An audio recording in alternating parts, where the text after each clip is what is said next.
We're locked up, Fish. I'll be able to justify it to the bulls. It's my new celly. A large team of writers who spend a lot of time online talking to real prisoners or ex-cons to find out, what is the most current lingo. We have no choice when you're working on the show to pick up a little prison lingo, right? For example. Shank. What does shank mean? Shank's a weapon. Okay. Everything is handmade, homemade in prison. It goes from There's a there. snowflake.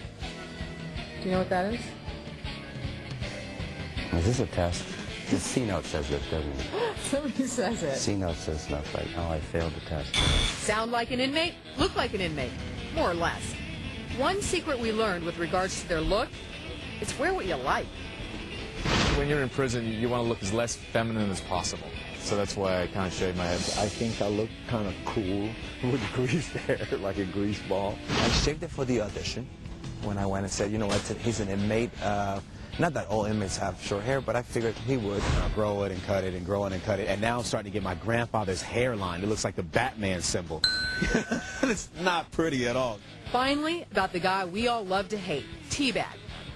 Actor Robert Never came up with a southern accent to give Teabag, quote, some charm. And we wanted to know, what about those disgusting teeth? We were talking earlier about your teeth. How do we climb and grit them up? I put a little grimy stuff on my teeth. It's like a wax.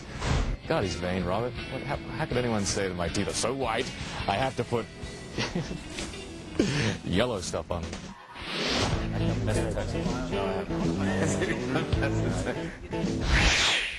Seen the blueprints. Better than that. I've got them on me.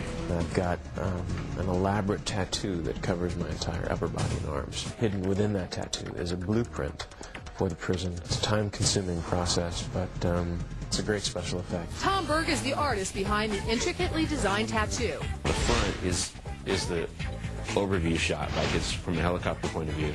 Now the back contains all the underground passageways. It was up to makeup artist Christiane Tinsley to bring it to life. Well, once we get the designs, we would then implement those into a computer system. That's when Mike McCash steps in. The tattoo is divided up into 4 pieces for the arm, a huge piece for the chest, 2 side pieces, and a full back piece. If you're thinking of getting this amount of ink for real, you better clear your calendar. I mean, it would probably take years. Lisa Joyner back with you. We're on location and behind the scenes of Prison Break. Go! Break! Do not move! The signs point to Chicago. The fact is, this is Dallas, Texas in the sweltering summer. That's no picnic after a year behind the walls of Joliet.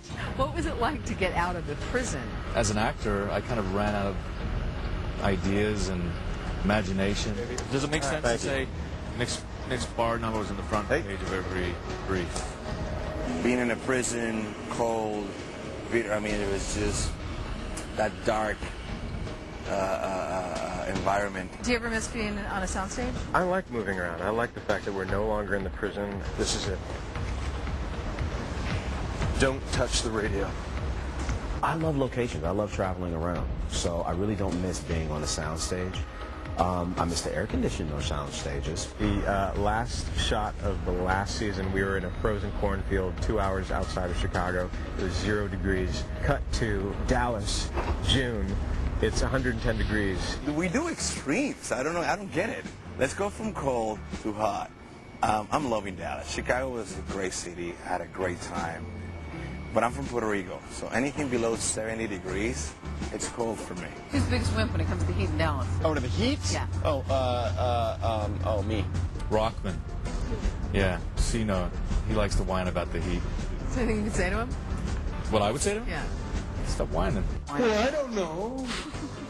Come on, don't give me that kind of a question. Nobody whined on this set.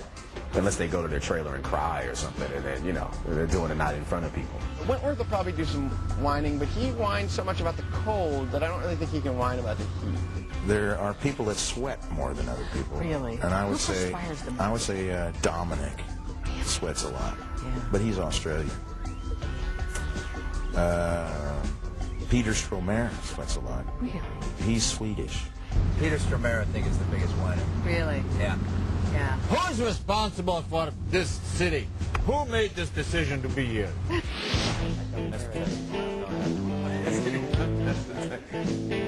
Have you messed with Texas? I've learned long ago not to mess with Texas. Yeah. Mess with Texas? No, I haven't. No. I would never mess with Texas. Because they grow everything giant size in Texas.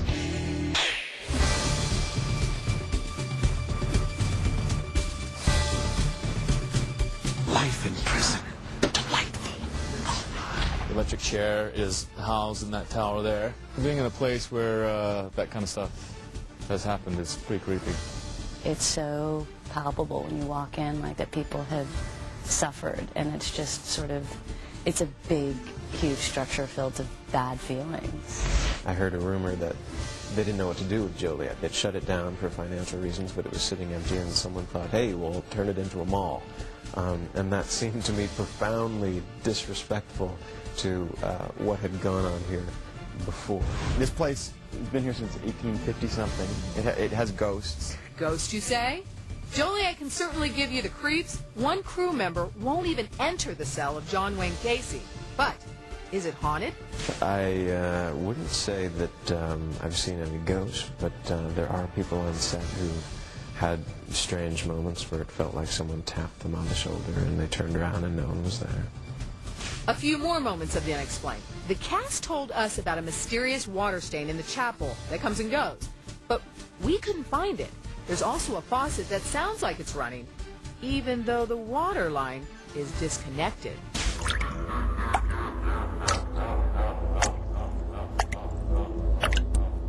I'm not sure if I buy into any of that stuff, but I was sitting in my cell, in the cell that John Wayne Gacy was housed in, and something touched me on the shoulder, and I turned around, and the crew were a good 10 feet away from me, and I kind of just put it down to a weird occurrence. I didn't really think too much of it, but that afternoon another actor had the same thing. Then we realized that it was the sound guy with the boom, standing up really tall, touching us on the shoulder, so sorry, no ghosts.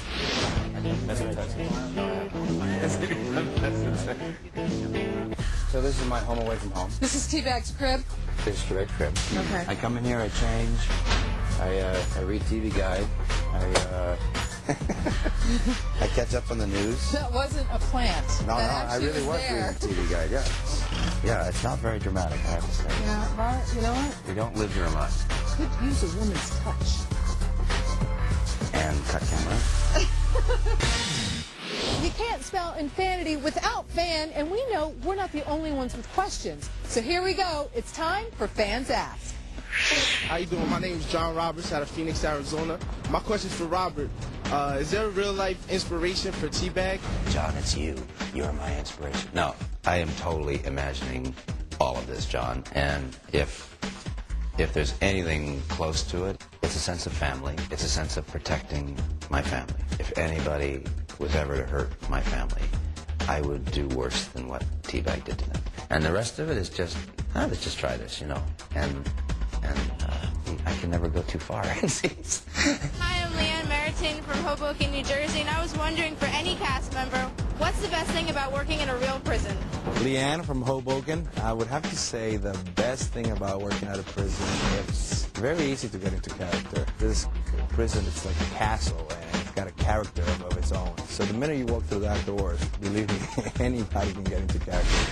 My name is Lori Collins. I'm from Chicago, and my question is for Wentworth Miller. Does wearing all those tattoos make you feel criminal? Lori from Chicago, wearing the tattoos doesn't make me feel criminal. It makes me feel sticky. It's like wearing a fine paper shirt, especially on a hot summer day, long sleeves. It can get ugly. I've had some skin grafts as a result of some of these applications. All right, we're going to release you from prison break. For Infanity, I'm Lisa Joyner. We'll see you next time.